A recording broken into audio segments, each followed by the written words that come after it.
Good morning, everyone. Hi, my name is Prachi, and I will be taking your Chapter 2 of the subject Business Correspondence and Reporting. To begin with, how are you all doing?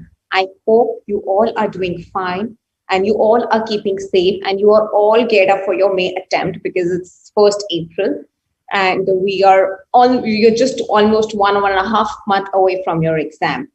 So I'm sure you all are geared up and you all are just ready to just do your exams very well. Yes, and I wish you all the best for it. I also believe and I hope that you are taking most of these classes, that the classes that have been organized by ICAI for all of you. These classes are for you to give you the benefit for the most, and above all, so that you get help and then you attempt very well and be part of this organization. Right. Now, let's talk about this particular subject, business correspondence and reporting. Now, some of you might have just thought it, why are we studying about the language, writing skills, now back again, 12th exams, now we are back again studying about the grammatical concepts and writing skills, right? Now, I always say, and in my last year also, I mentioned it, and I'm going to bring this to your notice once again. This subject is for your benefit. Language is the integral part of our life. Whatever we do in life, whatever, professionally or personally, language is a very important part of our life. That is how we communicate, right? And that is what you started with. The subject started with, the first chapter was about communication skills, right? And what goes around the communication. Now, how will you communicate if you don't know about the language? It could be any language, right? Whether it's Hindi, whether it's regional language, whether it's English, or it's any foreign language, you need to have a grip of any language. And most of all, and importantly, you should have a grip in the language of English, because English is one language that is spoken globally. In fact, in India also, this is one language that everybody understands or speaks in every state, and most of the people. Right? This is one language that connects all of us. Maybe somebody traveling from Punjab to in any state or city in South India, we don't know their regional language, and I don't assume that they would know Hindi, but maybe they would know English. That would help me to communicate with them. Now, when I talk about communication globally, right? When communication about when you're communicating with the people around the globe. Right? When do you do that? You don't do it personally, right? In your personal life. You do it professionally when you're working. You might be connected to so many people. You might be working with so many people. Maybe you'll be sitting in India and you're working with somebody in US, UK, Australia, Japan, anywhere, right? How will you do that? Through this language. So we are just taking you through this language once again so that your skills are brushed up. You have time to brush up your skills at this stage. Maybe you won't have time later on when you'll be busy with your work life, with your professionals and everything. Right. Now, chapter number 2, which is sentence types, active, passive voice, and direct and indirect speech. This is a core, I would say, the topic related to grammar. So we have tried to cover almost all the grammatical topics in this chapter, so that we just touched on to every topic and we give you a brief. And that helps you later on when you're doing your chapters which are related to writing skills.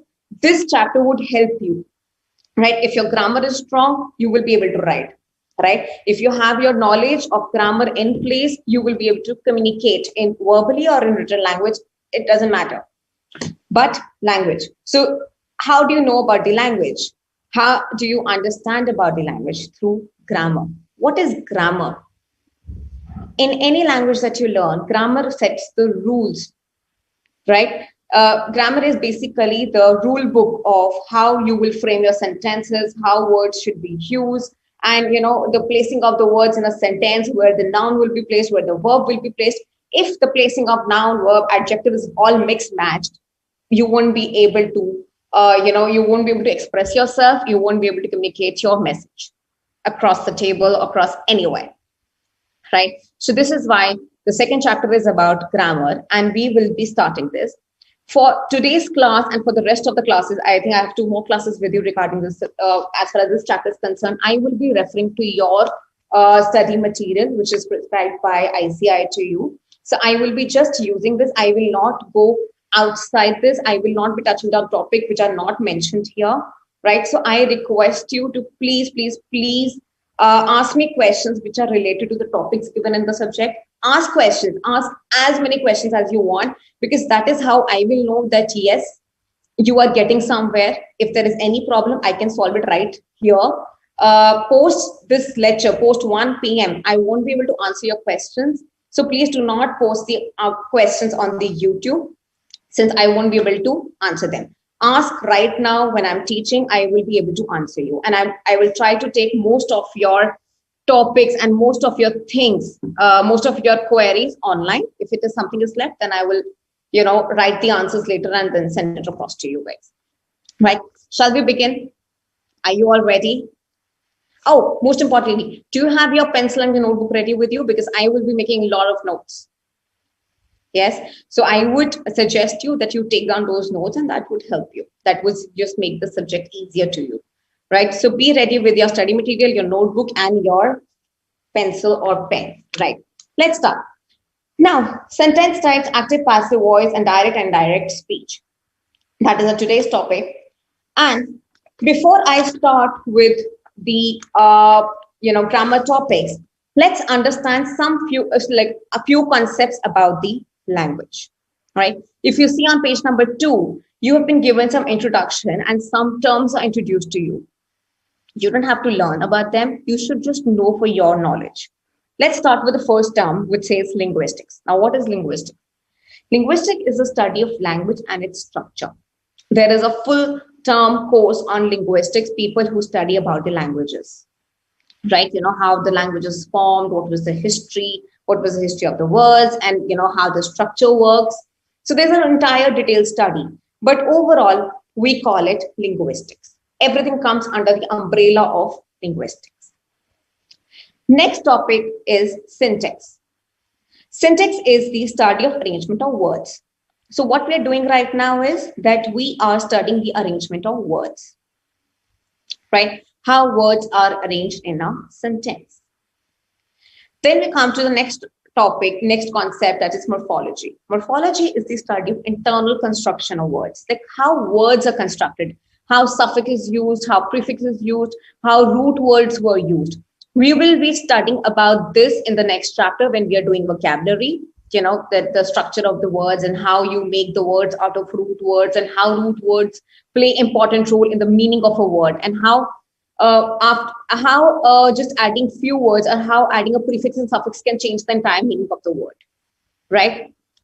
Then we come to semantics. Semantics is a study of meaning, right?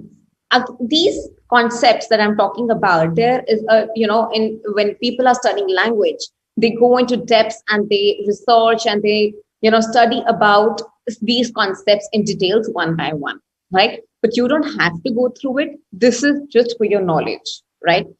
Having a knowledge about anything is good. It just helps you sometime in life, right? Phonology is the study of speech and sound. This is very important, right?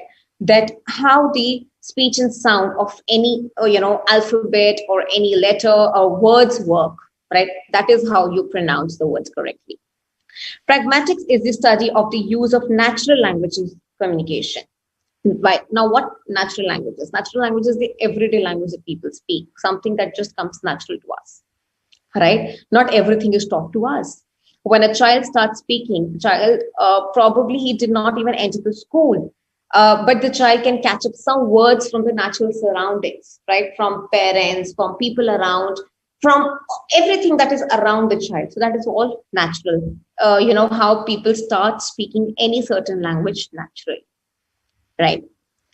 Now, last concept is grammar, which is the most important concept for today, because we will be just studying about grammar. Grammar is the study of how a language is constructed, right? What are the rules that govern a language? How we speak any particular language, right? So again, I will just emphasize, I will just reinforce this thing to you, that grammar is the foundation of any language. If you do not know the grammar, then you might not be able to use the language effectively. If you can't use the language effectively, then you might not be able to communicate also effectively. Right. So let's get started. Now, we will be starting our first topic, which says phrases, clauses, and sentences. I will be just sharing the screen with you so that when I'm writing, you all can see.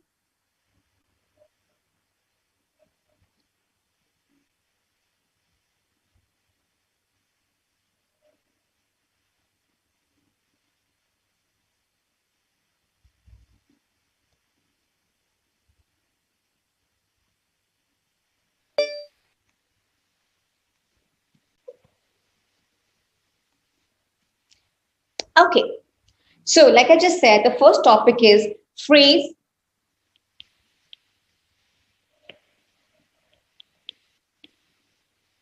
next is clause, and sentence.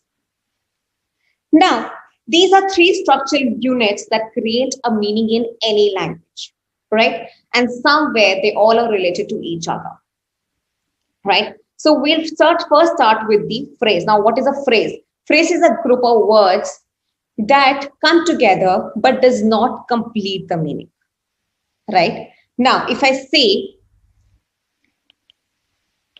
on the wall, do you think on the wall, like what on the wall? On the wall is fine, right? It makes a bit sense, but it does not make a complete sense. When we say on the wall, what do you mean by on the wall? Anything could be on the wall. Yes, probably any insect or any bug is on the wall. But till the time we do not add a subject and the verb here, it does not complete the meaning. There is no subject. By subject, I mean the doer of the action or the subject, the main person or place or animal or thing that we're talking about. There is no noun, there is no pronoun here, right? There is no verb here. Yes, there is no subject and no verb here. Till the time you do not have any subject or any verb in a sentence, right? It does not complete the meaning. Are you understanding this? So phrase is, of course, a group of words, but that makes sense. On the wall makes sense, but it does not make the complete sense. So if I tell someone I'm like just sitting with a friend or any colleague and I say on the wall, the first question the person will ask me is, what is on the wall? What about the wall? What are you talking about? Right? Because this phrase did not complete the meaning, what I'm trying to say. I'll have to add a subject and a verb. Are you understanding? Yes. Let's look at one more example.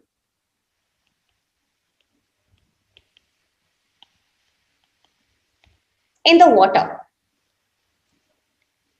Okay, just ask yourself, in the water. Just tell yourself, in the water.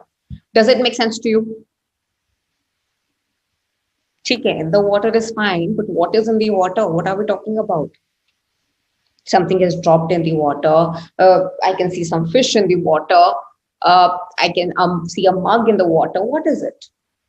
I can see some dirt in the water. What is it? Right? So the meaning is not complete. Hence, this is a phrase. Are we understanding what I'm trying to say here? So phrase is just a group of words that does not complete its meaning, right? Okay, now let's talk about, so I've started with phrase, right? I will touch down on the clause and sentence a bit later because otherwise that will confuse you. First, I would like to just teach you the concept of phrase in details.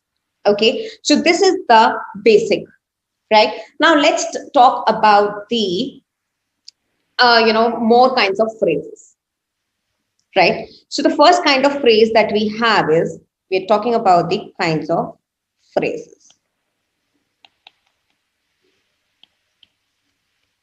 The meaning of the phrase will not change. It's just that category of the phrase will change. If we have to demarcate what kind of a phrase is this, that is when we use the kinds of the verbs. Okay, the first one is the prepositional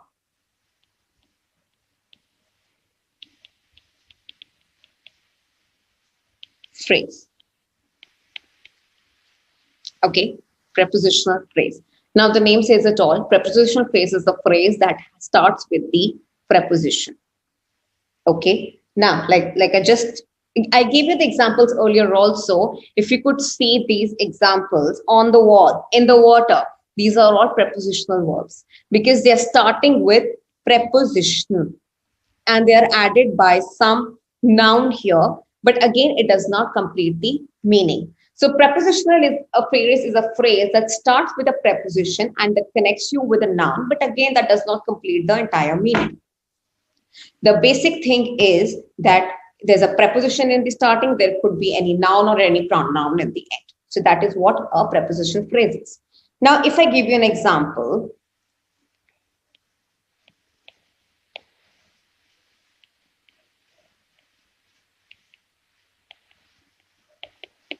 the book was on the table. Yes, this is a sentence given to you. And if I ask you, please tell me about the prepositional phrase in a sentence. Can you tell me a prepositional phrase in this sentence?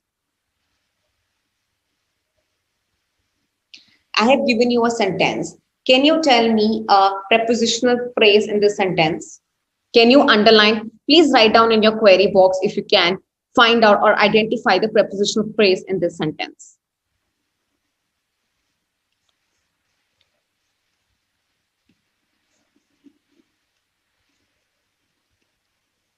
I'm going to check your query box if you're writing the answers or not.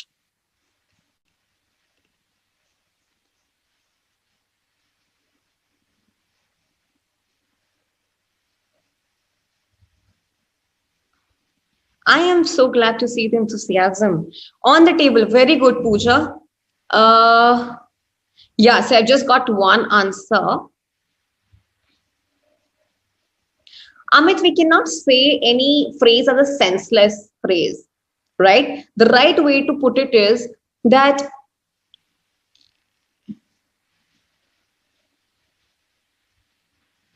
yeah, so we cannot say senseless phrase because that is not the right way of saying it. We will call it a group of words that make sense, but not the complete sense. It does not express the complete thought. That is the right way of saying it. Don't call it senseless. It is not senseless. Okay, it's a wrong word. It's a negative word, right? Okay, like just Pooja told me and Pooja just sent the answer to me. It says on the table. Yes, this is a prepositional phrase. Do you want to do one more example here? Yes? Okay. Let's look at this.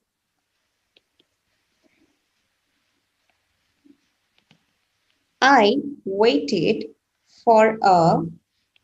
Please don't mind my handwriting. I hope this is understandable to you. Yeah, I waited for a while. Now, quickly send the answers to me if you can identify the prepositional phrase in it. Anmol, on is not the prepositional phrase. You have to complete it on the table. On the table. On is just a preposition, not a preposition. That's phrase.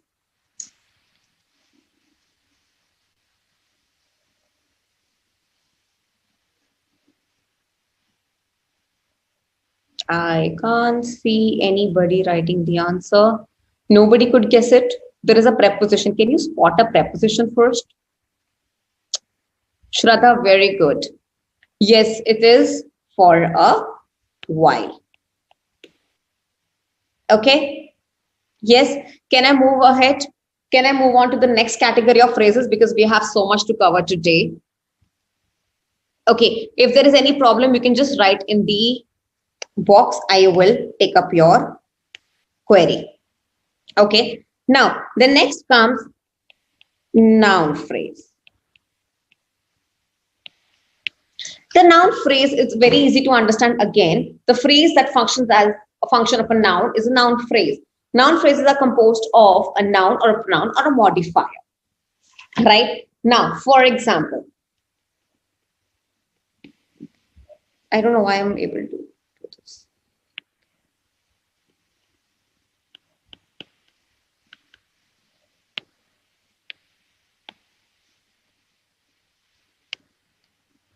The sports car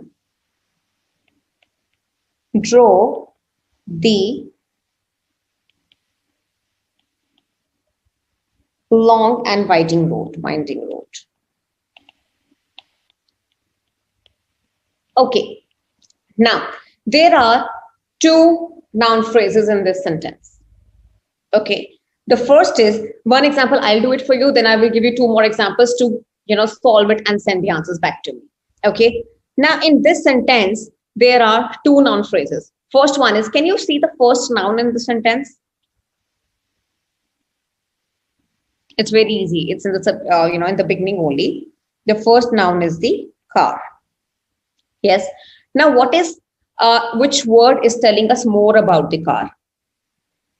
That word is also called modifier because that word is telling us something more about the car. What about the car? Can you see the word sports here? Yeah. So sports car. Now this together becomes the noun phrase. This together, sports car. Right? Now let's look at one more noun in this sentence. Another noun is road. Yes. Now, what is describing us about the road? This is easy to guess. I'll give you just like 10 seconds to think of the answer in your mind. It is the long and the winding road. So together, this becomes the noun phrase. Yeah. Yes. Are we clear about the prepositional phrase and the noun phrase? Yes. Shall I give you one example to do on your own? Yes, this is going to be very easy. The bewildered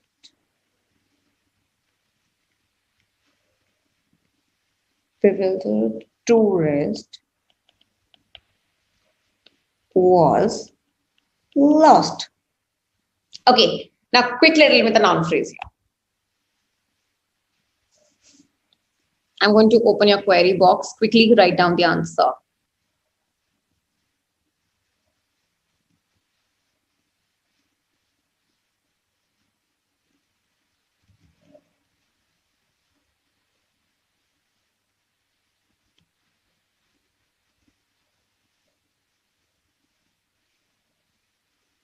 Is there anyone who can send me the answer for this one? Somebody just asked me what is noun.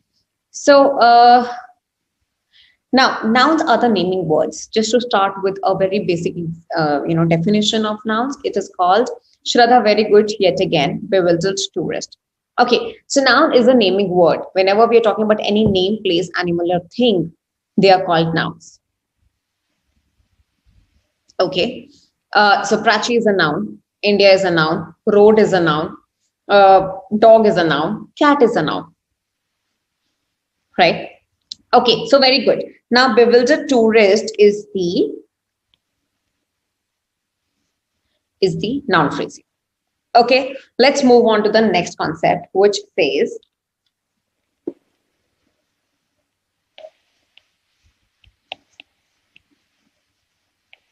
verb phrase.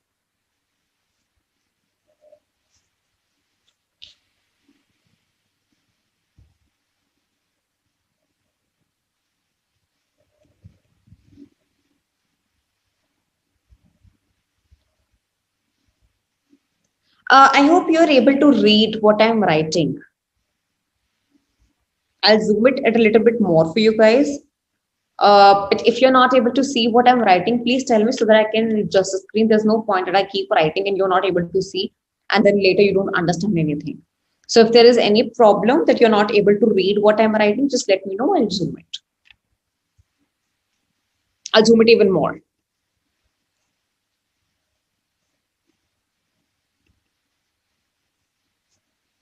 Okay, so let's talk about the next one. Now, verb phrase is a very easy thing to understand. The verb phrase consists of the main verb and one more helping verb linked together. They serve as a predicate of a sentence or a clause. The verb phrase defines the different times of the action, right? So this is quite easy.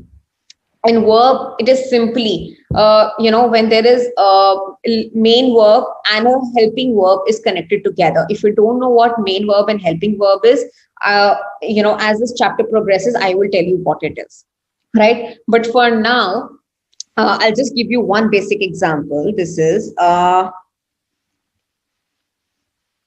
my cat has not slept well. Okay, my cat has not slept well. And this is the verb phrase, has not slept. Okay, so we are talking about the this helping verb. There's a negative word because has not together becomes a negative verb. So has not plus the main verb, that is slept. This together becomes the verb phrase, right? Remind me when I'm doing verb and when I'm doing the main verb and helping verb, I will explain you verb phrase again, because I'm sure there are some kids who are not understanding what I'm trying to say here with main verb and helping verb. And I don't want to get into this right now because it's going to waste time. All right, we will talk about verbs when we reach to the verb section. Okay, so this also tells us about the time of the action. Now, how does this tell us about the time of the action? Because about the tenses, about if you're talking about the present tense or past tense or future tense, we use verbs to define the tenses for us. Yes, verbs only has the effect of tenses. Verbs change according to tenses. This is why verb phrase is basically used as to tell you about the time of the action. Yes, clear? Okay, shall I move ahead? Yes, the last one is called adjective phrase. Now, what is adjective phrase?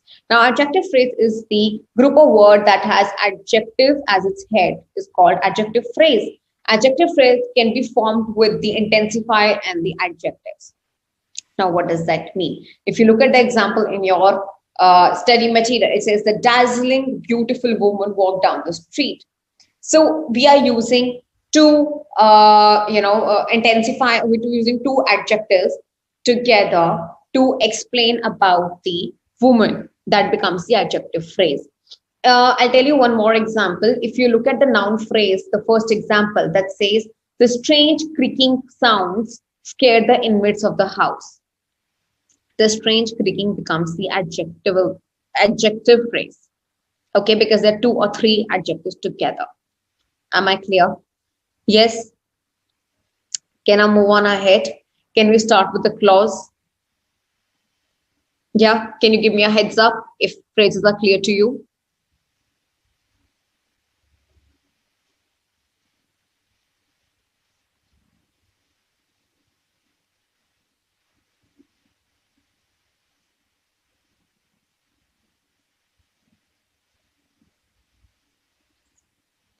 Can you send me yes if you have understood the topic phrases?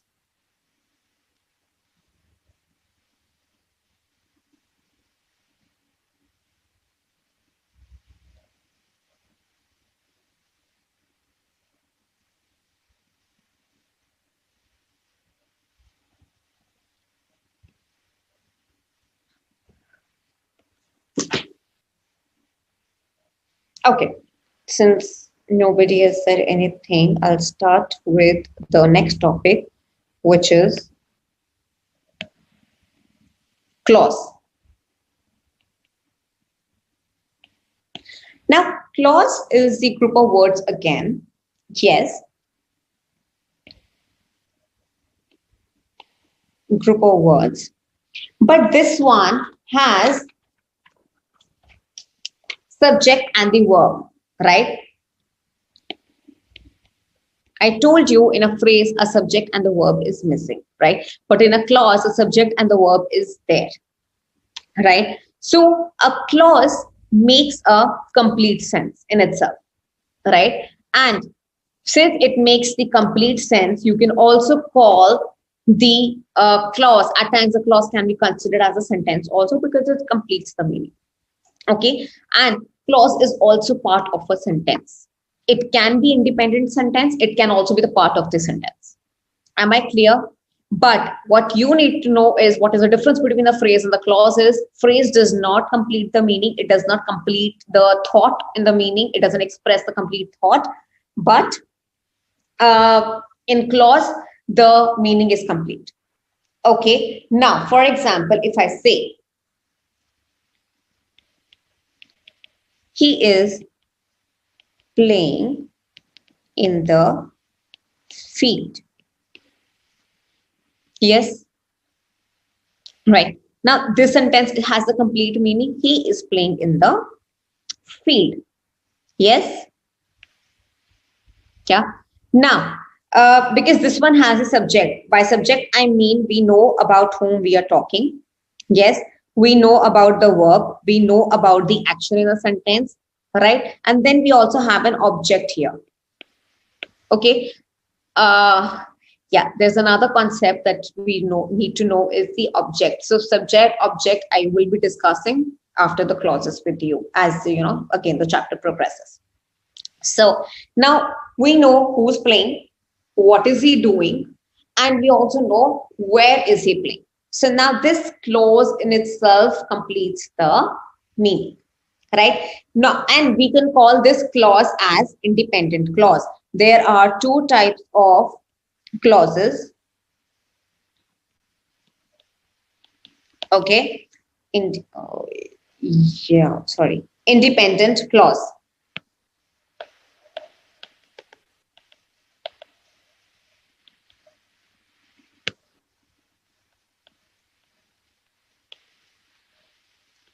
Independent clause or main clause, because it completes the meaning. It doesn't need any other clause or any other phrase to complete the meaning. So this can be called as the main independent clause also, because I'll repeat again, it has a subject, it has a verb, and it completes the meaning. It expresses a complete thought, and it can stand alone, right? A phrase cannot stand alone, but this can stand alone.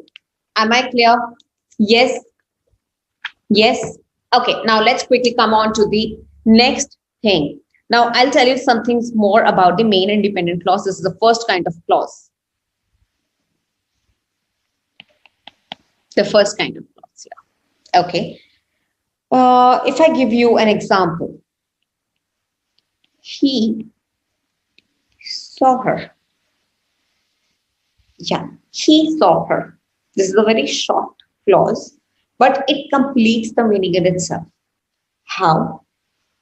We have the essential, the parts of this clause available here. So we have a subject, we have a verb, and we know the object also, right? So this becomes the independent clause. This doesn't need anything.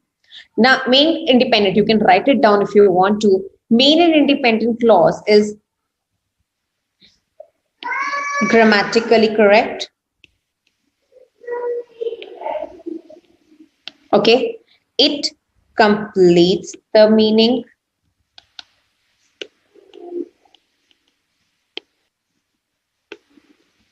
Yeah, and it can also stand alone. Am I clear? Yes, so these are the, what would you call it? The features of the main or independent clause, right? They don't need anything, right? Now, there's another thing that you should know is that, yeah, so let's just end up here and let's talk about the subordinate or dependent clause. If you will understand what is subordinate and what is the main clause, then only you will be able to understand the sentences and sentence structures. Okay, so you need to know what clauses are, what is a main clause, what is a dependent clause. Now, dependent clause is a clause that cannot stand alone. It has a meaning, but cannot stand alone, right? Now, for example, if I give you an example of a dependent uh, clause here.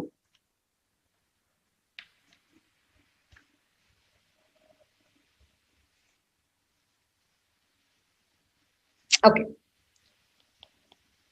He drove fast so that he could get to work on time. Okay. Now, there are two types of sentence clauses here. There is a one part of sentence that can stand alone.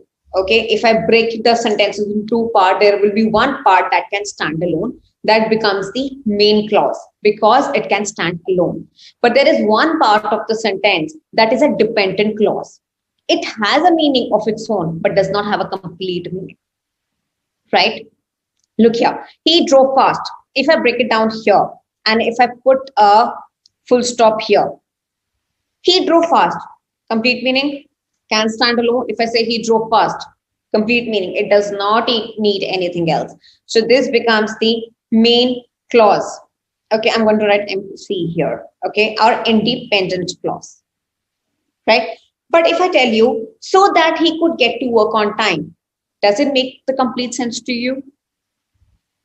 No, it has a meaning. If you look observably, yes, it has a meaning, but it does not have a complete meaning. It is joined by a coordinate word here, right? So this becomes the dependent clause. Okay, yes, I'll give you one more example here, which is a little bit easier to understand.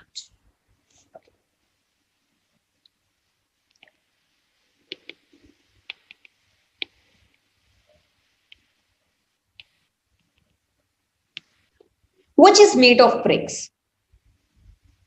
What do you think about this? Can this sentence, can this clause stand alone, not sentence, clause? Can this clause stand alone? Tell me, answer me in your query box. Can this clause stand alone, which is made of bricks?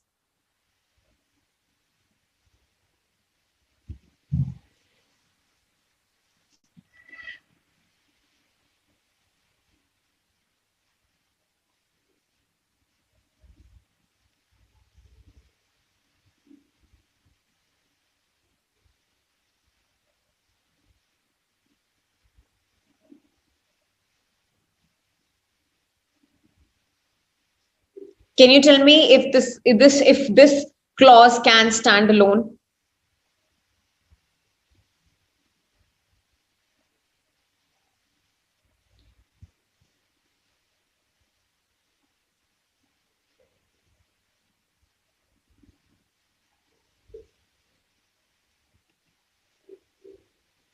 I have not. Is it confusing?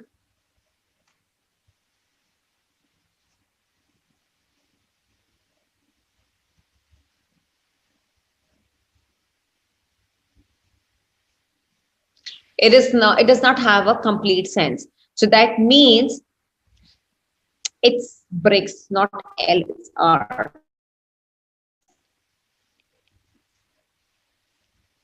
No, it cannot stand alone. So this one becomes a dependent clause.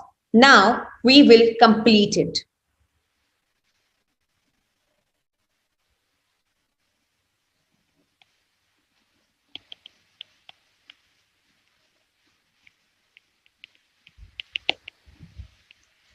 There is a wall right there, which is made of bricks. Now, there is a wall right there.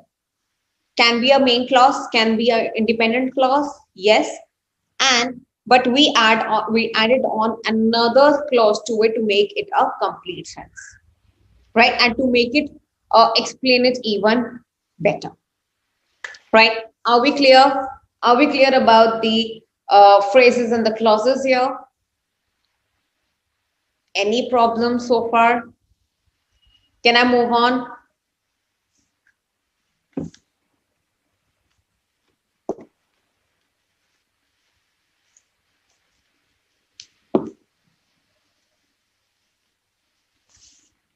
Okay, just a quick tip for you guys.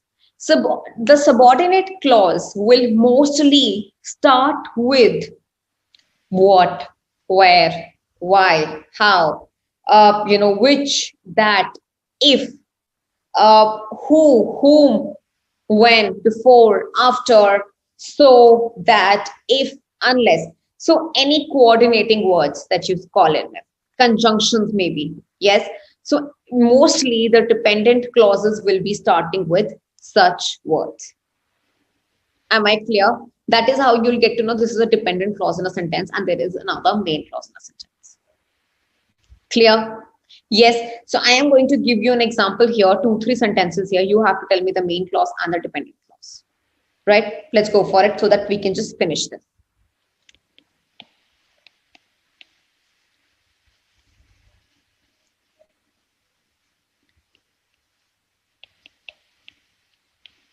When he won the money, he decided to buy a car. When he won the money, he decided to buy a car. Okay, this is the first sentence. Now, the next sentence is,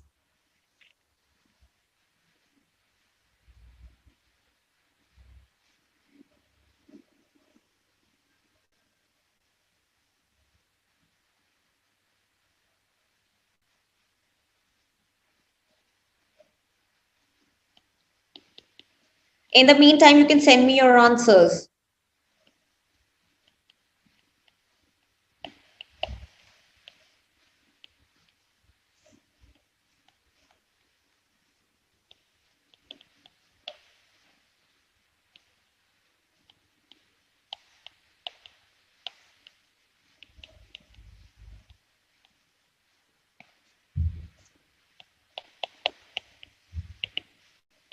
Although she thought she was a good driver, she got a lot of tickets for speeding. So you have two sentences. Look at them very carefully and you have to identify the main clause and the dependent clause. Right? Even if you don't send me the answers, when I discuss the answers with you, if you got both the right, send me, ma'am, both right or both correct. Right? So I know how many of you have understood the concept and how many of you were you able to answer. You have 10 seconds for this.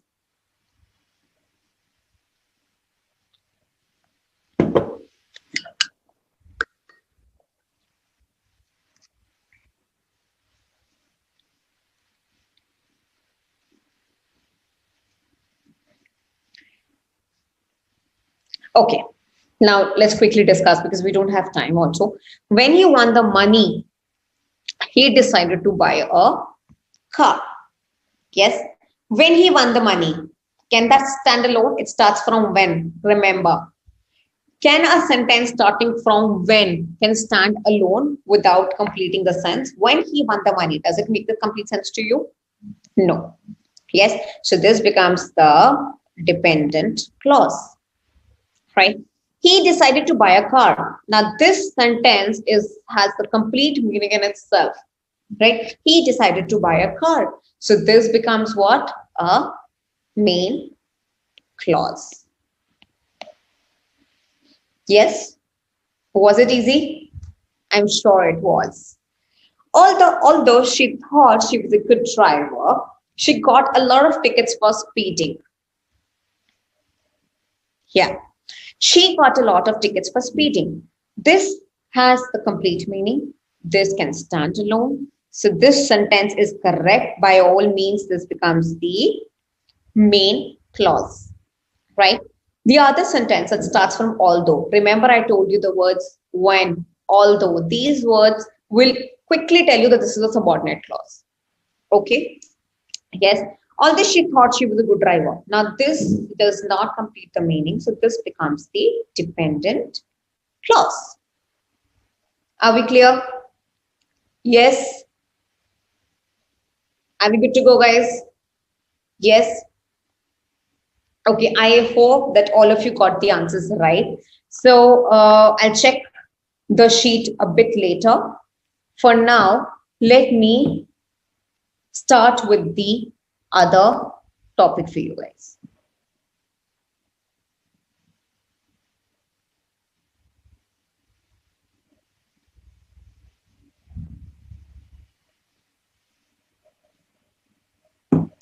Right. Okay. So this the other topic is my favorite, kind of my favorite, and I love this topic because that topic teaches you a lot of things. Yes, I hope both the answers were correct.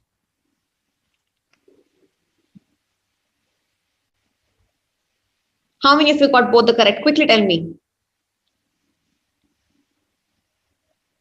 I am so glad that you actually took pains to write the answer in the query box. Very well done, guys. It is not about who's right and who's wrong, but the important is that you're participating, so you would know. Both correct, both right. Good. So I think many of you have got the correct answers. Great. Okay, let's start with sentence, which is the most important topic again. Although all topics are important, so you will hear me saying this a lot of times. So this is important and out.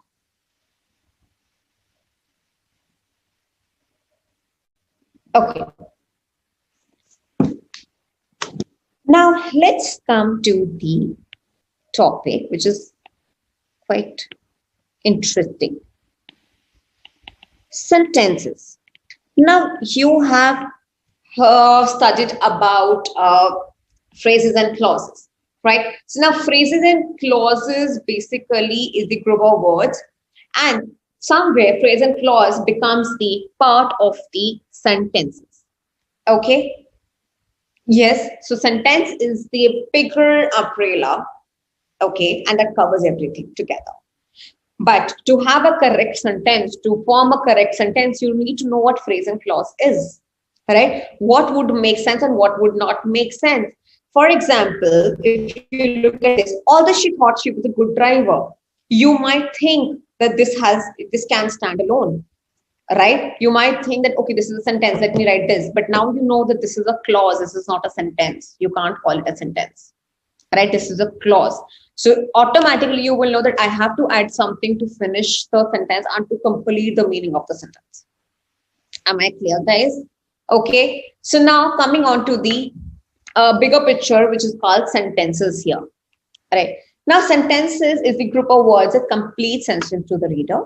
Of course, we all know this. It expresses the, now it expresses the complete thought. Okay, it has subject and predicate. We will be talking about the parts of the sentences, the core parts of the sentences. I will be just discussing in the next 5 minutes with you guys. So it has a subject and a predicate. By subject and predicate, I mean that I know who is the doer of the action, right? Or who is affected by the action, and I know what action took place and what happened henceforth, right? That is predicate. So when you know who did the action and when you know what action took place, that together becomes a subject and predicate. So every sentence has these two parts first. Okay, these are the two important parts of a sentence. Okay, I'm sure you have done this. Subject and predicate topics, I think, starts from grade 3 onwards, because when we start teaching you about sentences, teaching you about subject and predicate is very important. Am I clear, guys? Okay. So, yes, and typically a sentence, of course, starts with a capital letter. I hope you all know this. You should know this, that every sentence starts from a capital letter, and it can start, okay, and it can end with anything. Full stop, exclamation mark. You know what full stop is? This is full stop. This is exclamation mark, question mark,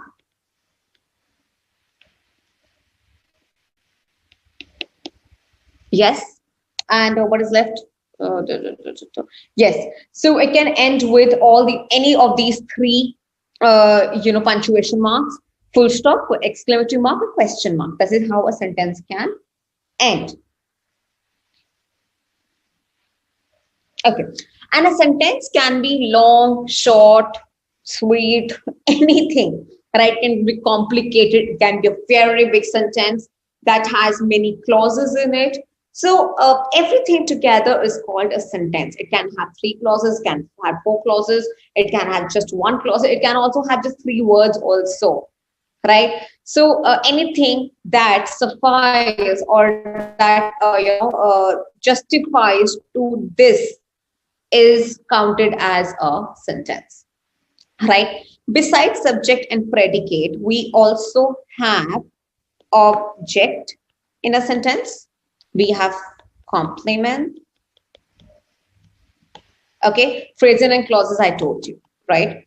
So these are all parts of sentences, right?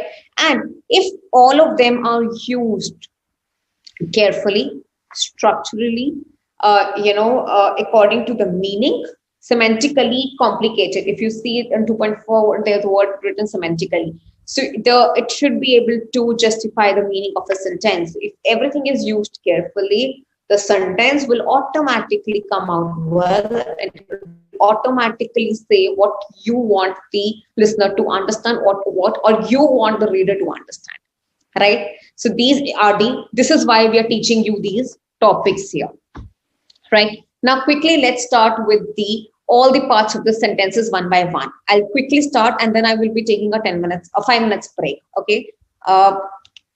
Now the first part says the two primary structures, like I just told you, subject and predicate. These are the two primary and very important part of the sentence. In any sentence, you will always find the subject and a predicate. Okay. Now, what is a subject? Subject is something that is stated. Okay. A subject is the topic about whom we are talking about, which we are talking. That becomes the subject here. And predicate is the information that we are giving about the subject. That includes the verb and the other information. It could also have an object, complement anything. Right? Okay, let's look at the example here first. If I say,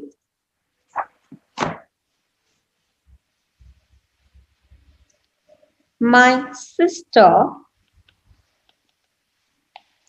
works in a school.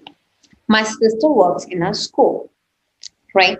Now, about whom are we talking? My sister, yes. So my sister is the subject of discussion here. She's the subject in the sentence because we are talking about my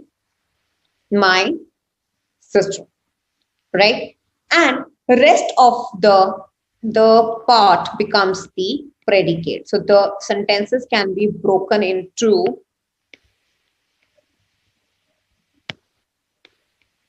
two parts: subject, predicate. So subject is about whom we are talking, and rest of the sentence, the rest of the part of the sentence becomes the predicate. Okay, this is very easy to understand. There is nothing complicated here. Okay, if I say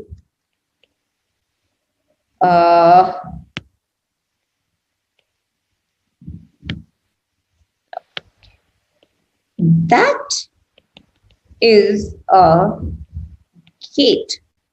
Okay, if I say that is a gate. Now we're talking about whom here. Our focus is on which word in a sentence. What am I referring to? That. Okay, and then I'm giving you information about that thing that I'm pointing out. So that becomes the predicate, and this is the subject. Clear? Are we clear till here? Is there any problem that you have? Sure. Okay. So yeah. Now let's talk about the other two parts of sentences. That is again very important and very significant. That is called direct and indirect object. Okay, now sentence also have an object. Okay, an object can be part of the predicate in a sentence. Okay, object is the part of the direct or indirect anything that is the part of the predicate. Okay, not the subject. Am I clear? Yes. So now what is the difference between the direct object and the indirect object? If I say,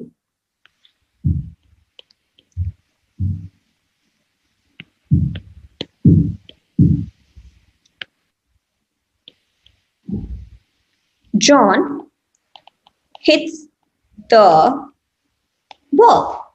John hits the ball. Yes. So about whom are we talking? About whose action are we talking? We are talking about John. So John is the subject here. Usko side kar do. Right? Then we are talking about the action here. What is the action? What is the verb here? Hits. Right?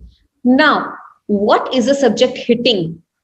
Who's taking the effect of the verb directly? The ball. Right? So now this becomes the direct object because we know the direct effect of the verb on a object. So the ball is object here. Am I clear? Now, I would like to clarify here, by object, I don't mean the non-living things. It could be any person also. Yes, but that person is just taking the effect of the action. We are not talking mainly about that person. Yes, am I clear? Okay, yes, and direct object mostly answers to the question of what in a sentence. You can ask yourself, what did John hit the ball? Am I clear? What did the John hit?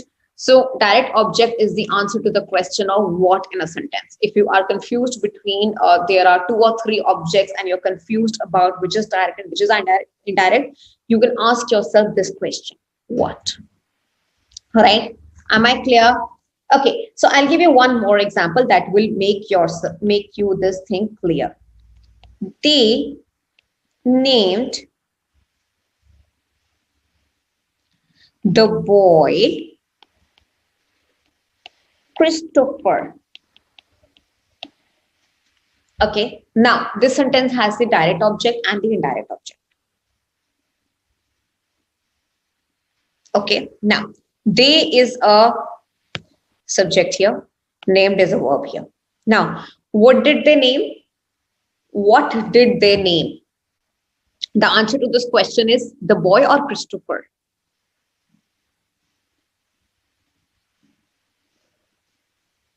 The boy.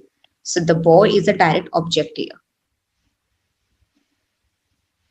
Okay. Right. And Christopher becomes the indirect object here, because it is explaining us more about the indirect object or direct object here. Right. And it is not taking the action directly. Am I clear? It is not taking the action directly. Right. So now let's look at one more example here.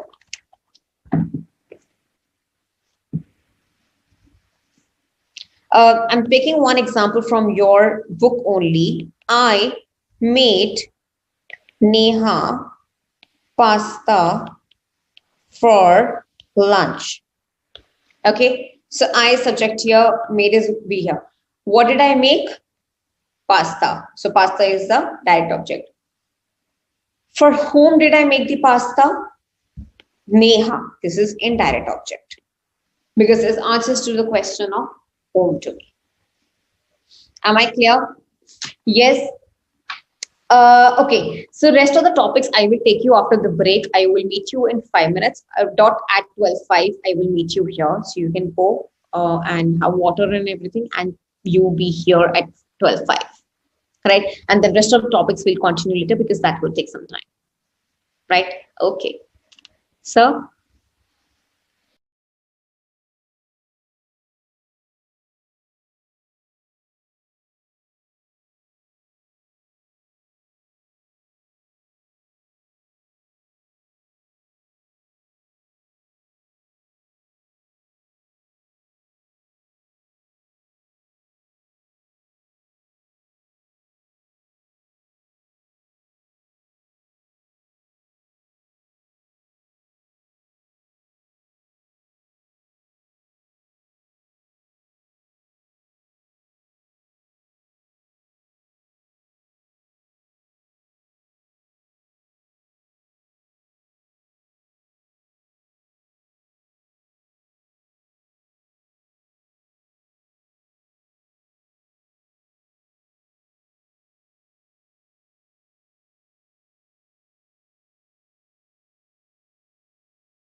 Hi everyone, welcome back. Uh, just let me know in the comment section how are the classes going on, and if I'm able to clear the concepts for you. Yes, and how is it going? Okay, somebody said, "Ma'am, crystal clear." Wow. Okay. I would like to hear more from the students. How is it going? And if there is any problem, please write it down so that I can clarify. I won't be able to clarify post 1 p.m. So I suggest you if there is any problem, any concept, write down. If everything is clear to you, please write down that also. That gives me also, motivation that, yeah, I'm going in the right direction, right? Because we all learn. We all are learners here, right? It's just not you guys. Okay. So next comes the, I will, now there are 2, 3 topics that I will just take you quickly. I will not spend much time in it because that is not really that important for me to spend time on it right now, right? I have to focus on your exams also, what is going to be part of your examination. Okay. Yeah. So if you want, I can give you 1 or 2 more examples so that the direct and indirect object is clarified to you. John, okay.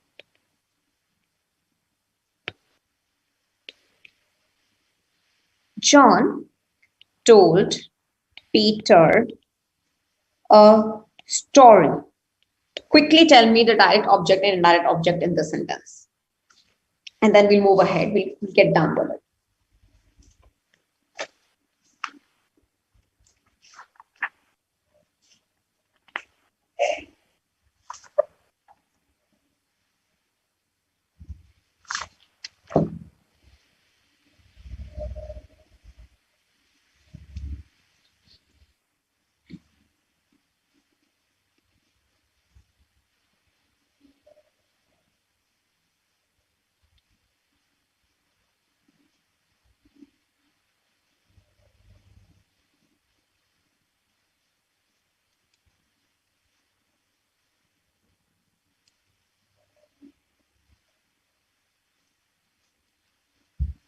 Okay, are you guys answering, or I'll tell you the answer if it is correct. Whatever you guys also thinking, please write down that my answer was correct.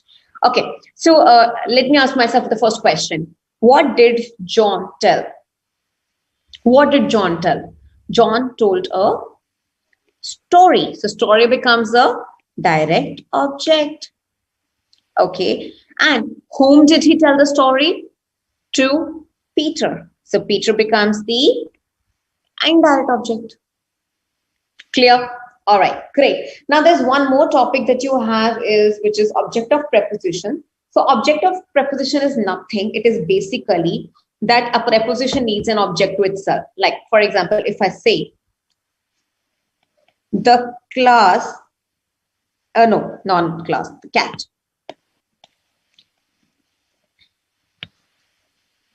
The cat is over. Okay, the cat is over. Now, does it complete the meaning? No.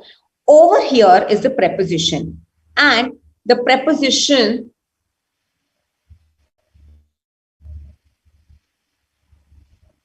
okay. I'm so sorry. I think the screen sharing was lost. I'm so sorry. Wait, guys. I'm glad that I looked. My apologies to everyone. Okay, now can you guys see? Sorry. Okay. John told Peter a story. Direct and indirect object I've already explained. You can just look at your screen for the more clarification. Now I am quickly discussing the object of preposition for you. Okay, the cat is over. Now the cat is the subject, is the verb here. Over is the preposition here.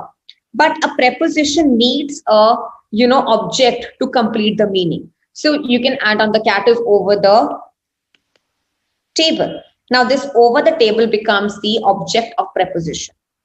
Am I clear? Yes, the table. Because the table is added after the preposition. A preposition needs a noun or a pronoun, anything to complete the meaning. If I just tell you, he will arrive in, will that complete the meaning to you? He will arrive in. Will this thing complete the meaning to you? In, if I just leave the sentence to in, till in. No. So I need to add something here. Yes, I need to add something here that completes the meaning of in here. So I need to have the object of preposition for in. Now I can say he will arrive in 5 minutes. He will arrive in evening, anything. So this evening word becomes the object of preposition here. Clear? Am I clear? Just a simple note that I've also mentioned in your review, in your study material also, do not confuse indirect subject with the object of preposition. Right? Indirect object can be anywhere, but the object of preposition only comes after the preposition.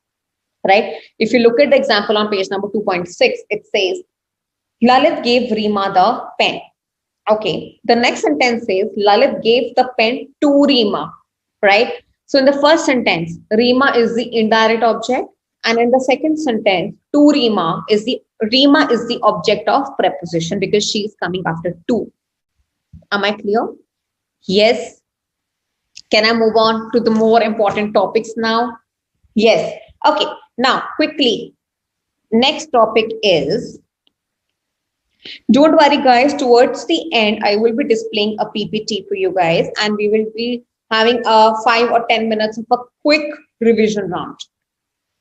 Okay, so whatever I've discussed right now, I have a small slides ready with me and I have like about 5 to 6 or sentences written on it. So we'll quickly have a revision where I will be displaying and you will be answering and then we'll be discussing answers quickly so that we know how much we know. If there is still a problem, you can write in your query box. First thing on Saturday, I will be taking those queries up. If there is any conceptual problem, if there is something that is not understood or clear, right?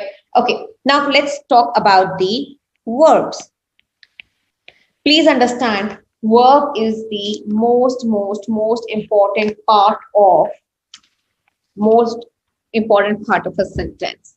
Without an action, without knowing what happened, without knowing what is happening, the sentence is not complete. Even if you're using is also a verb, right?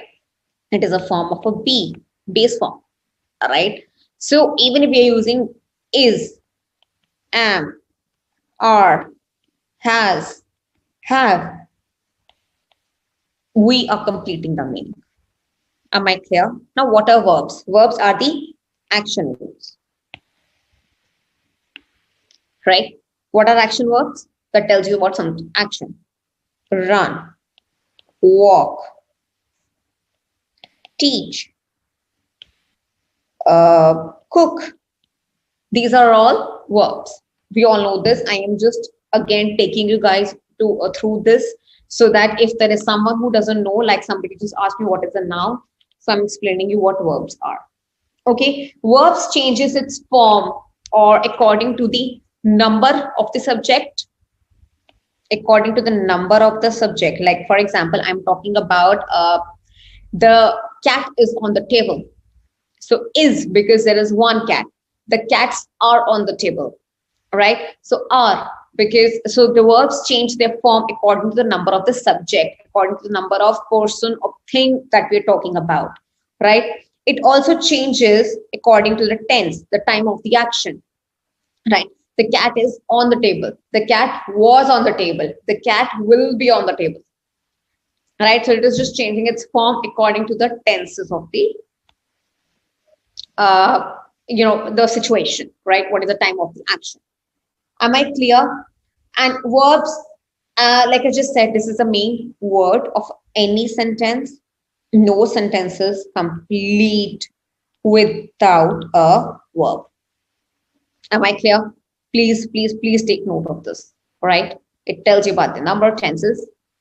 It is a main word and no sentence is complete in a sentence. No sentence is complete without a verb.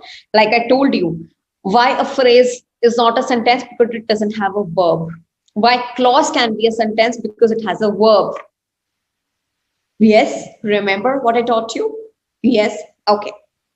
Now, let's quickly tell, I hope you have your study material handy with you because you will be using this soon.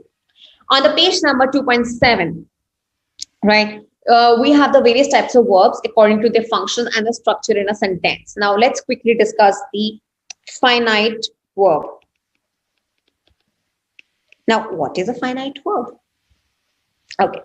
Now, finite verb is basically a verb that changes the form according to the subject, a number of the subject and the tense of the subject, right? It changes the form, right? For example, if I say, she was waiting for me. Yeah, so this is a finite verb. Why? Because this will change the form. She is waiting for me. Yeah, she will wait for me. So according to the tense, the was is changing the form, right? Now, this can also change the form according to the number. If there was a they, was would have become were. Is will become are. Am I clear? So these are the finite verbs. Oh my God. Okay. Now, these are also finite verbs. Run, walk, eat. Why? Because they change their forms according to the number of the subject. She eats an apple. Okay. But if you're talking about the plural subject, they eat an apple, right? And if the tense is changing, the eat will become ate, eaten. So this is how they will change the form. So these are all finite verbs. Now, non-finite verbs are opposite, of course.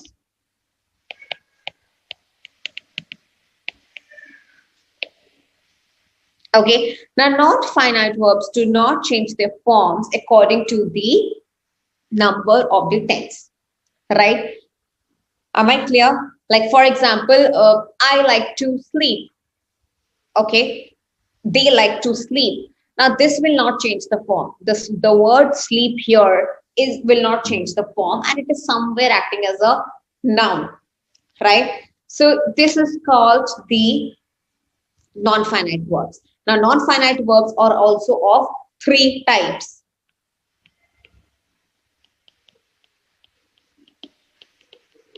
Infinitive. Then you have participle.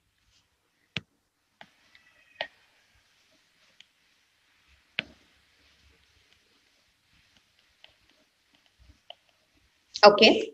Then you have gerunds. Okay, these are called gerunds. Okay, now there are three kinds. Now, infinitive is the basically a base form of verb which is used with to.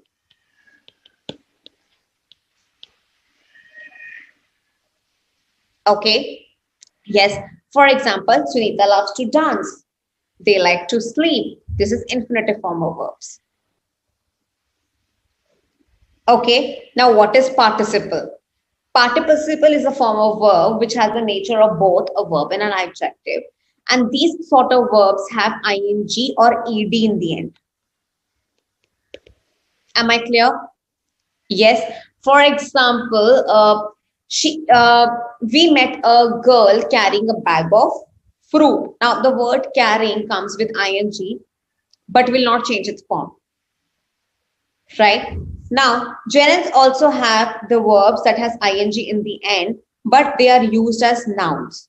This is used as adjective plus adverbs. This is used as noun. Okay. Now, what does that mean? All right. When I say adjective, this is a this is a dancing toy. Yeah, dancing toy. Dancing word is a participle here because I am using it as an adjective. I am using the verb to explain about the toy. Am I clear? Dancing toy. Okay. Yes. Now, what does mean now? If I say playing is so much fun, right? So here, playing, that is an ing form, but I'm using this as the noun.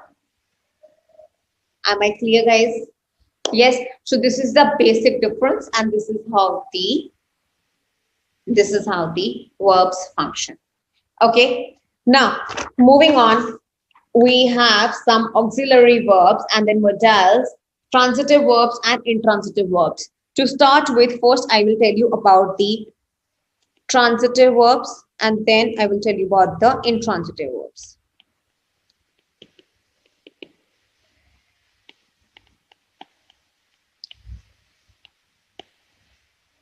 Okay. Now, transitive verbs are those verbs that will only make sense if there is an object in the end. Okay. Transitive verbs needs an object to complete the meaning, and intransitive verbs do not need anything to complete its meaning. Okay. Now, what does that mean?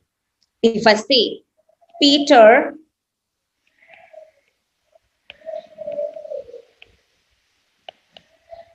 cut the cake, right? The word cut needs an object to complete the meaning. Peter cut. What did Peter cut? Right?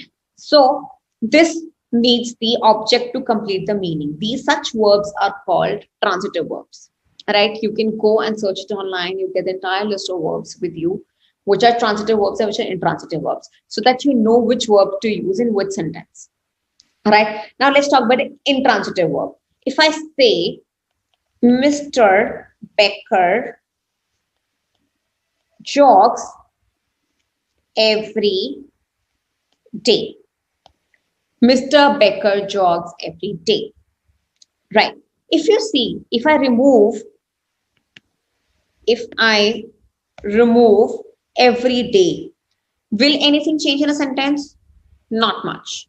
Mr. Becker jogs is complete in itself, right? The word jogs doesn't need anything else. You want to add it, it is your wish. But the word jog can sustain on its own. So such verbs are called intransitive verbs. Am I clear? Yes. Yes, guys. Is there any confusion in transitive and intransitive verb?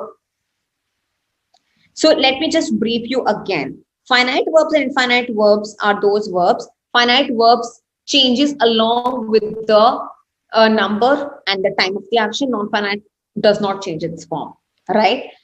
In transitive and intransitive, the basic difference is the transitive verbs need object and intransitive verb does not need any object to complete the meaning or the sentence.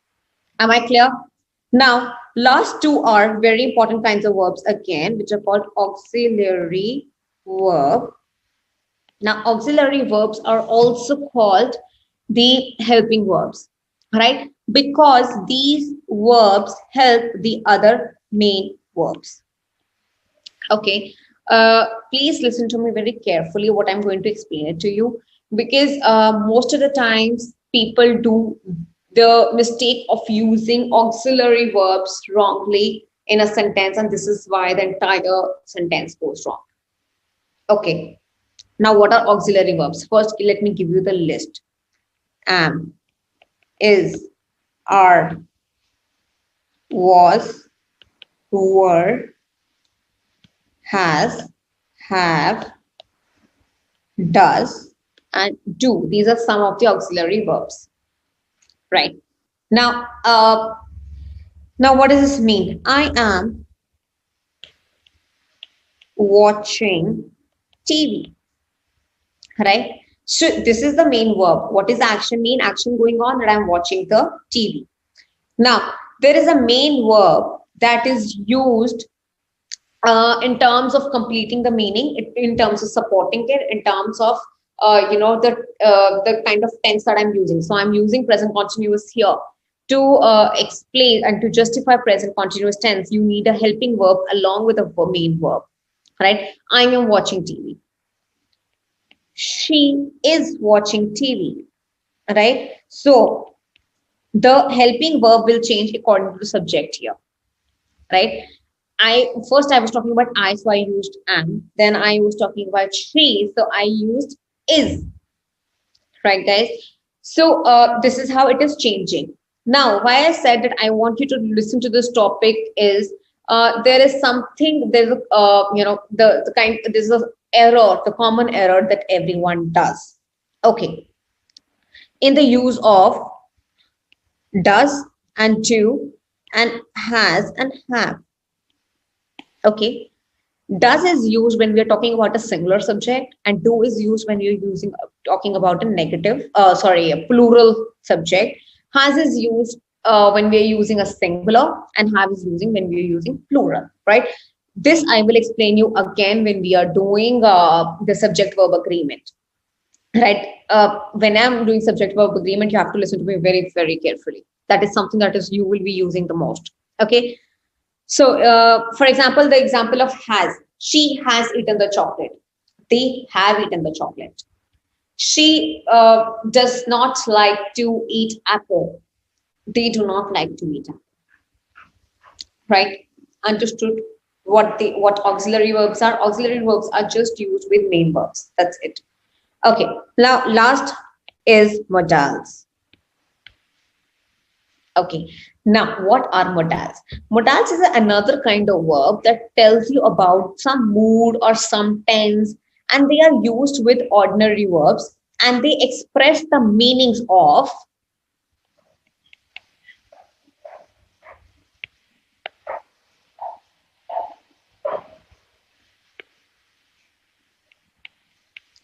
permission, possibility, certainty, and necessity. Okay, and which are the verbs that we use?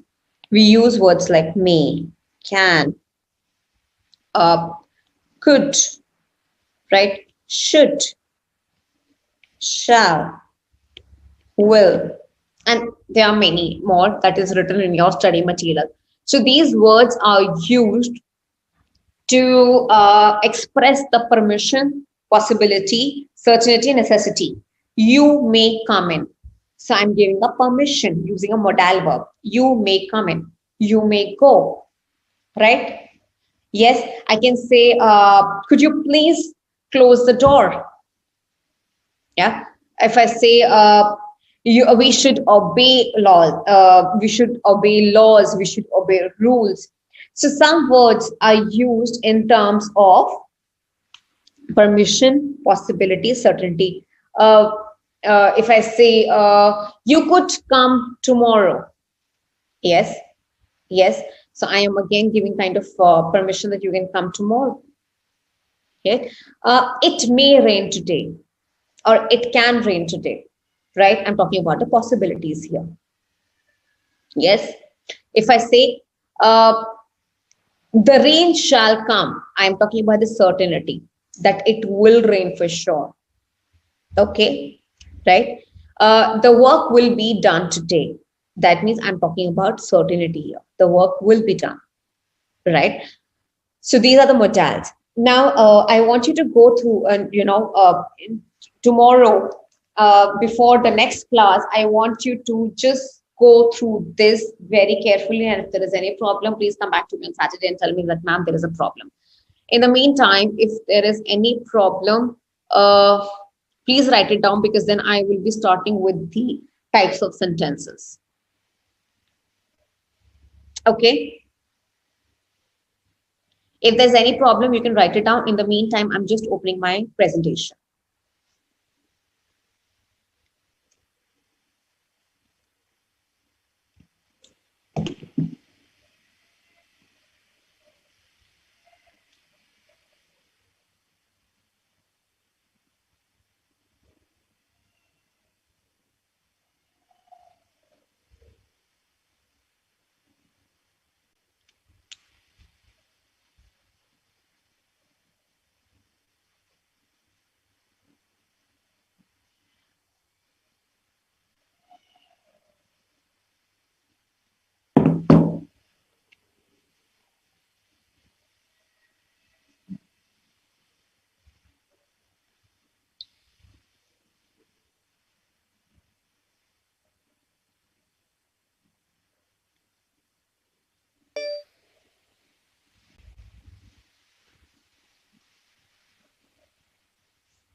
Okay.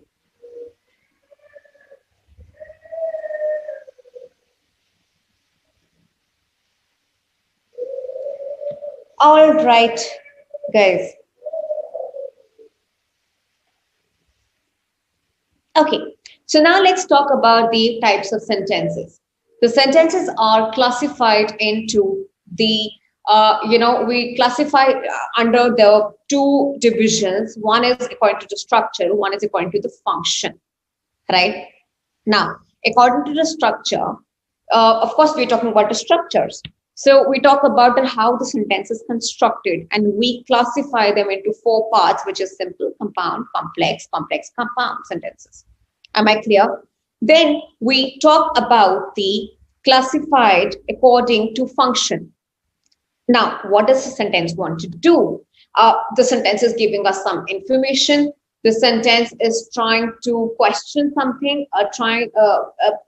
the sentence is expressing some joy or some emotion, right? So we have two kinds of classification. One is on the basis of structure, and one is on the basis of function.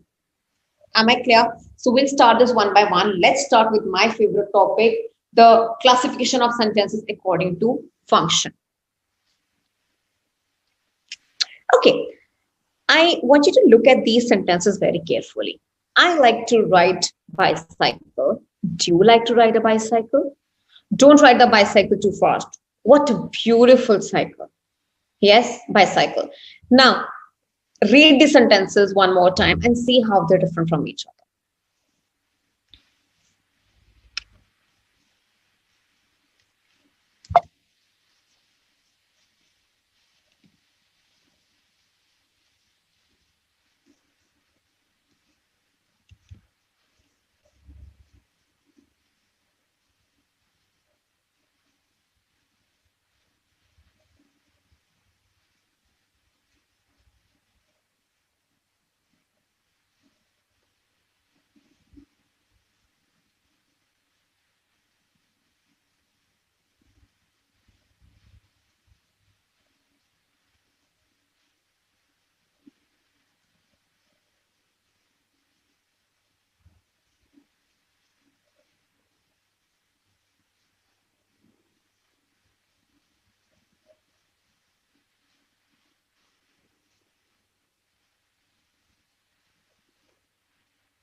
Okay, so let's come. I was just going through your queries side by side. Yeah, all done. Hello? Hello? Yeah. So the first sentence which says, I like to ride a bicycle. I think this sentence is giving us some kind of information to us, right? Do you like to ride a bicycle? It seems like somebody's questioning something. Of course, we are questioning something. There's a question mark in the end. In the third, don't ride the bicycle too fast. I think we are ordering someone, or we're giving a command to someone that don't ride the bicycle too fast. And the next is, what a beautiful bicycle. It is telling us about, our emotion about it, how beautiful the bicycle is, right? Now, each sentence has a different function. Each sentence has a different structure. If you notice, there are two sentences that are ending with full stop. There is one sentence that is ending with a question mark. There is one sentence that is ending with an exclamatory mark. Can you see that? Yes. And of course, sentence always start with a capital letter. So all four sentences are starting with capital letter. Now, let's start each sentence one by one. The first sentence was, I like to ride a bicycle. This kind of a sentence that gives us some information, or it is just simply making any statement, opinion, or view, is called a declarative sentence. Okay. Any sentence is plainly telling us about something. It could also be about, some universal truth. The sun sets in the west. The earth revolves around the sun, right? These are some facts. Honesty is the best policy, right? So whenever we are talking about something that is true, we use declarative sentence. That is a declarative sentence. Second is when we are making any statement. My island trip was fine, right? This is simply, I did not really enjoy traveling in Ireland. Now, this is my opinion. This is my thing, my own experience. This is a declarative sentence. I'm simply giving you information. This is not true, but this is my opinion. I did not enjoy traveling there, right? These are declarative sentences. When I say positive and negative, what do you mean by positive and negative sentences? If I say, I like to eat pasta, that is a positive sentence. But if I tell you, I do not like to eat pasta, that means it's a negative sentence. I am talking about something I don't like. There is a word not in a sentence. That becomes a negative sentence. Clear? Let's come to the next sentence. Sorry. The next sentence is, do you like to ride a bicycle? There's a question mark in the end. Whenever a sentence is questioning something, it asks a question. We call it an interrogative sentence. Interrogative sentences have question mark in the end, right? It asks a question, and it is usually, it starts with a question word and it is followed by a verb, usually, not every time. Like in the example that I give you, it is do you like? So it does not have what, which, how here, but it is do has been used here to ask a question. Then comes the don't ride the bicycle too fast. So whenever we are giving any order, command, advice, we use it imperative sentences. Am I clear? Imperative sentences.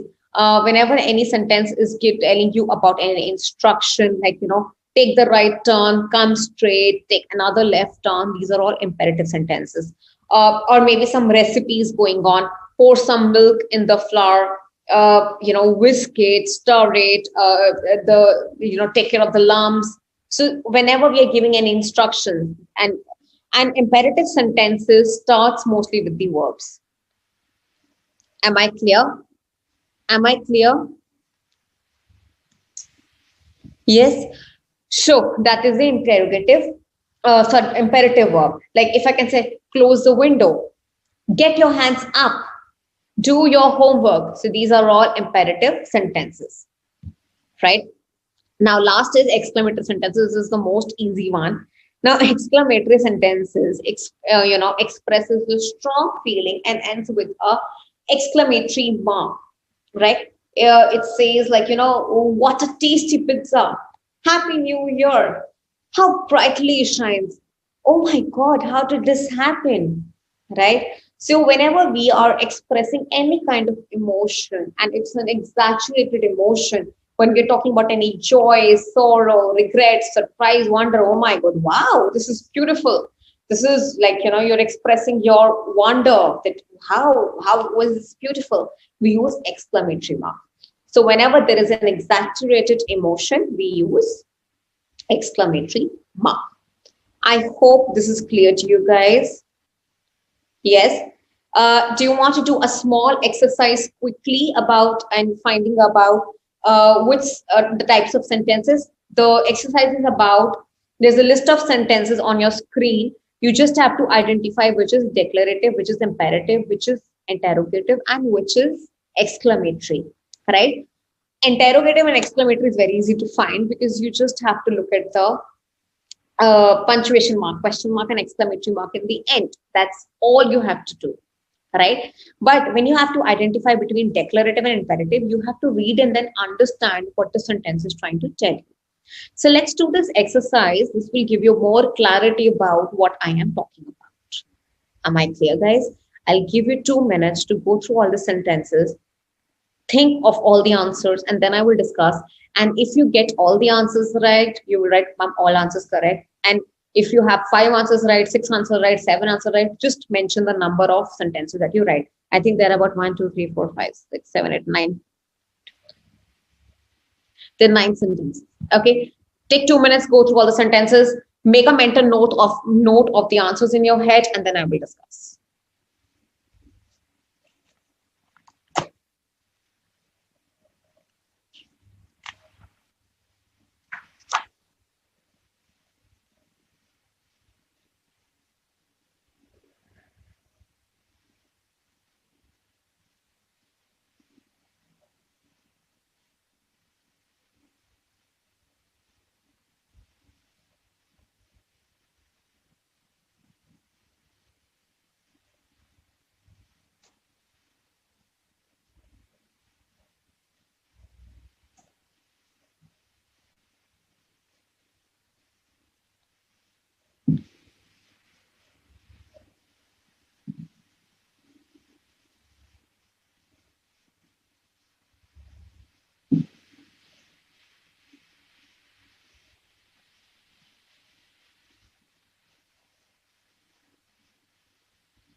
Oh, sorry guys, wait. Oh.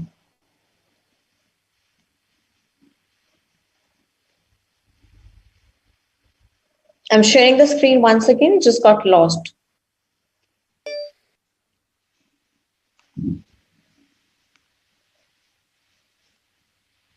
Yeah. So let's start. Will you wait here for me? This is a question. So of course, this is an interrogative sentence. Please leave your footwear outside. Right? Yes. This is a kind of command that please leave your footwear outside. Yes. Or it's a request, not command. It's a request. Please, the word is please here. Please leave your footwear outside. So that makes it an imperative sentence. I'm so excited. There's an exclamatory mark. There's an excitement here. So this becomes an exclamatory mark. Where have you been all this while? Question again, interrogative sentence. We will not tolerate this. Yes, this is a command. Yes, this is an imperative sentence because I'm telling someone that we will not tolerate this. Right? My sister lives in Mexico. Right? This is simple information, simple declaration about something. This is a declarative sentence. Do be a bit more careful. So this is kind of a suggestion to you or advice to you. This is imperative. The ball rolled slowly into the goal. Declarative. I don't believe that you said that. Exclamatory mark, exclamatory sentence. Am I clear? Yes. Can I move on to the last part of the day is the types of sentences based on their structure. Now, why are we doing this? I will keep reinforcing this into you that don't take it as just as class, a normal English class. All of this you will be using when you will be communicating professionally, when you're writing professionally, right? You need to know your which sentence can mean what, right? Maybe you want to write a sentence that is a simple statement. It could be a simple declarative sentence, but you write in such a way that it sounds like an order or command or advice, right? You frame your sentence. You want to say a declarative sentence, but you frame your sentence in a way of imperative sentence. The entire meaning will change, right? The other person might take an offense that, excuse me, why are you talking to me like this? Maybe you want to say something politely, and the other person might take it as a rude. So when you're working in an organization, or maybe when you're running your own organization, right, you have to frame your sentences very carefully, right? Because to maintain the relations and just to get your work done also, right? At times you want to be, give a direct order, but you have to be very polite enough to, say it. You don't get, your, the tone also matters, of course, but the tone will only follow how you frame your sentences. Am I clear? Yes. So you should know about the types of sentences, and then we will talk about the types of sentences based on the structure. Okay. Now, before I start with this, quickly tell me how many answers did you get it right in the last exercise?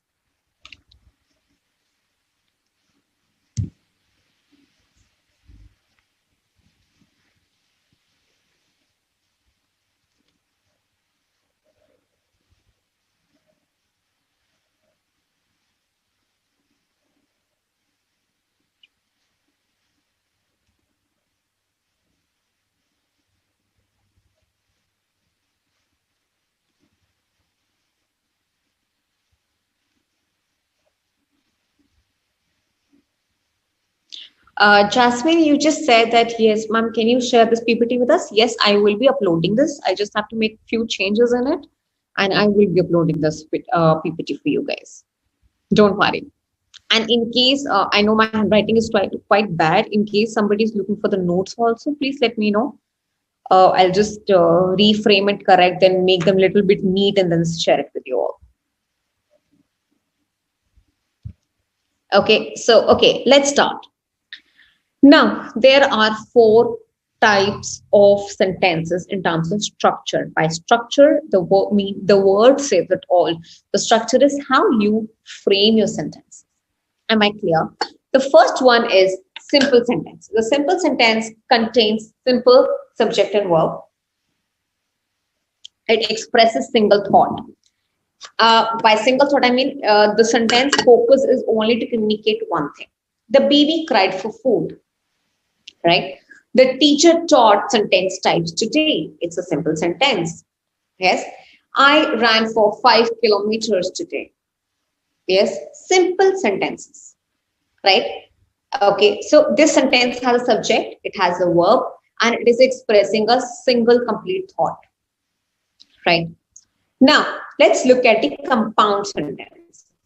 Now, compound sentences, the word, again, look at the word compound. You know what compound is when we mix two things? Yes? You must have studied in your science also, some compound chemical reactions or something. Yeah. So, compound sentence has two independent clauses that are joined by a conjunction and a comma. Am I clear? Yes. They spoke to him in Spanish, but he responded in English. Now, these are two independent clauses, but they are joined by the word but here. If I remove the but and I put a full stop, they become the two sentences here. They spoke to him in Spanish, full stop. He responded in English, full stop. Am I clear? So, compound sentences have two independent clauses. I can give you one more example here.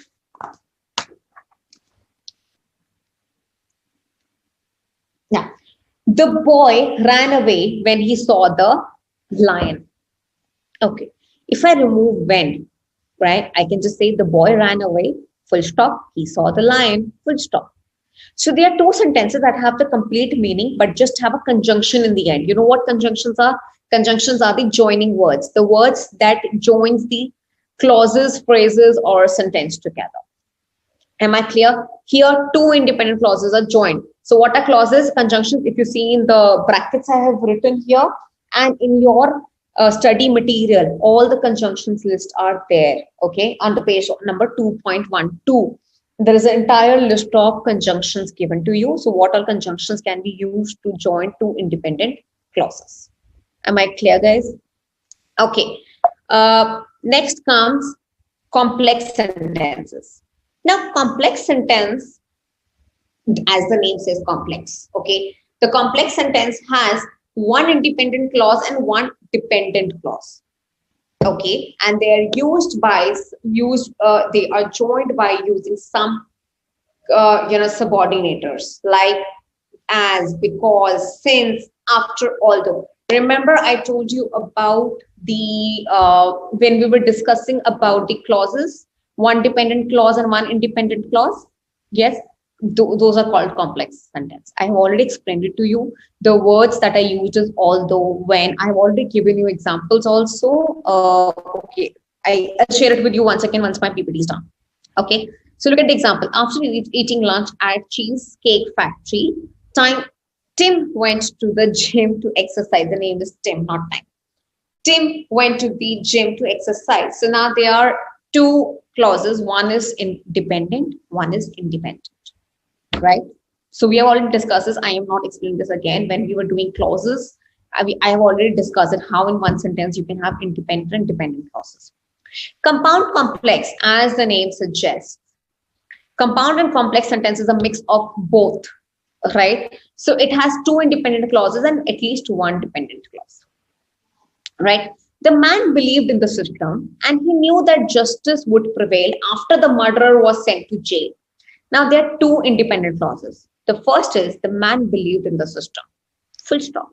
He knew that. Now, if you see, two independent clauses are joined by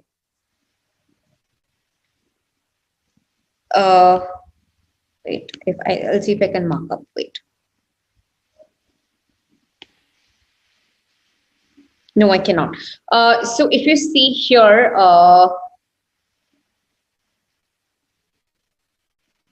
the two sentences are joined by using and here. Yeah, the man believed in the system and he knew that justice would prevail. That means these are two independent clauses, right? And then there is a word used after the murderer was sent to jail. Will after the murderer was sent to jail will make sense? No. So this is a dependent clause. Am I clear? Yes. So like I just said, simple sentence is a sentence that talks about one single thought. Compound sentence is a sentence that has two independent clauses together. Complex, as the name suggests, one independent and one dependent. Compound complex has two independent and one dependent. It is mix of compound and complex, as the name suggests. Okay. Yes. Any problems so far? So far, so good. Yes. Let's look at the exercise, a small exercise before we are done for the day, and the rest of things I will start on Saturday. Okay. The student wiped that whiteboard that was filthy with last week's notes. Which kind of a sentence is this?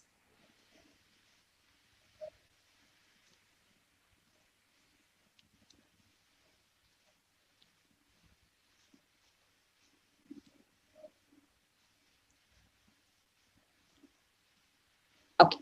Now there is this particular type of, this is called complex because it has one independent and one dependent. The student wiped that whiteboard is the main clause. That was filthy with last week's note is the dependent clause, right? So this becomes the complex sentence. Wicked Regina cast a spell on the entire city, so the citizens decided to rebel. This is complex or compound. I will not help you. You see.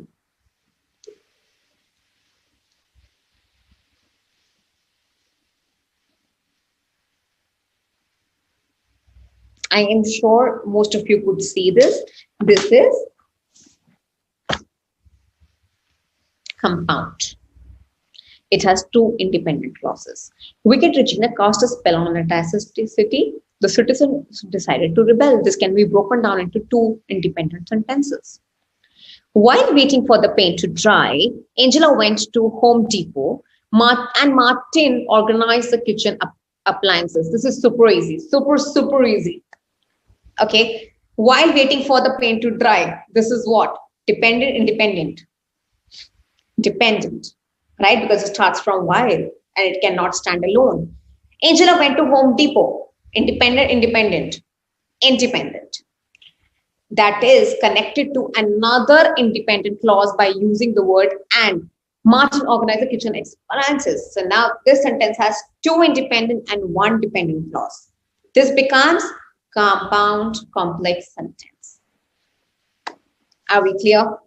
Yes. Look at the sentence. The woman who taught economics was fired for stealing school supplies. This is a simple sentence. This is talking about one thought that she was fired for doing something wrong in the school, right?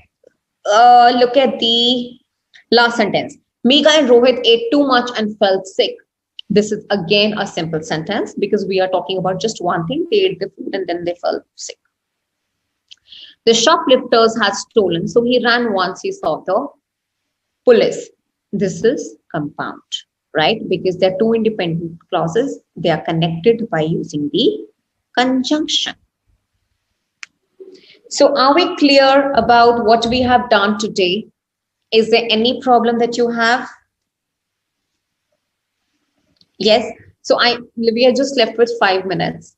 And I will be quickly taking your queries. If there is any query, please send it to me. If you like the lecture, please send it to me. If everything is clear to you, please send your messages and comments in the query list. So let me just go through the query list and I'll see if there is anything that is not clear to anyone and I'll explain it again to you guys. Okay, so quickly I have that time.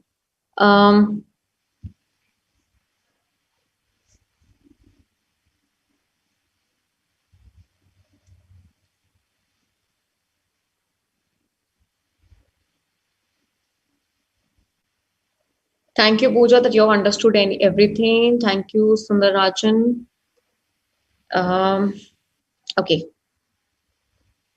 Somebody said compound complex is confusing. Can you explain once? Yes, I can explain you again. Compound complex is basically the mix of compound sentences and complex sentences. The compound and complex sentences has two independent clauses and one dependent. Basically, the compound complex has three clauses. One has to be dependent and other two has to be independent. Am I clear? Yes. Is there any problem that you have? Yes. I don't know who has asked this question because the name is not mentioned, right? So if it is still not clear to you, let me know. Mm, all correct, all correct. I don't know request and command. Again, somebody has sent. I don't understand the difference between request and command. It is easy. Request is when you're requesting someone to do something. Command is when you are ordering something, but to do something. Okay. Yes. Instruction and suggestion. Again, instruction is when you're telling someone to do something right away, and suggestion is when you're telling someone to do something and you're suggesting them to do something. For example, suggestion is you should complete your work before time. Well, and before time, this is a suggestion. Complete your work before going home. This is a command. Please complete your work. This is request. Complete your work before 5. This is instruction. Okay.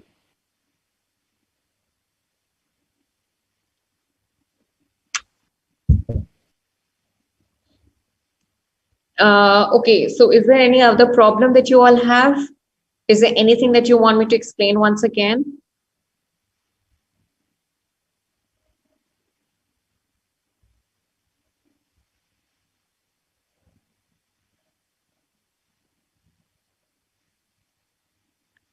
Arun, I think I have taught quite slow because there's so much to cover. But okay, I will take care the next time. I will not go very fast because the topics that I will be teaching you in the next 2 lectures, they will be very important. And they will, and most of the questions will come from those topics. So yes, I want you to, like I just said, the next 2 lectures I will go a little slow and they will be more detailed so that you understand even better, right? Thank you so much for your comments that you loved the lecture today. Okay, I don't think there is any other problem that you all have. Okay, so I'll just give you a brief about what we're going in the next class on Saturday because we still have 1 minute left. In the next class, also please keep your study material handy. That is very important. I will be using the study material for the subject-verb agreement. Subject-verb agreement is a very important topic when it comes to writing, when it comes to your work, verbal communication skills. So I will be taking that first, and then I will be taking up active tenses and active passive. So all 3 topics are very important. They will help you in your writing skill. Okay, so keep your notebook handy, keep your pencil handy, and keep your study material on Saturday. Please go through what I have taught today. If there is any problem, you can tell me on Saturday that, ma'am, I'm not clear with this topic. Please explain again. About the PPT, I will be uploading by evening. I will get it uploaded so you all can download it and refer to it. I have almost covered all the topics in it, right? So for now, I will leave you I'll call it a day. Have a good day. Please revise if you can so that you can ask me queries on Saturday. And have a good day. Bye. See you all on Saturday.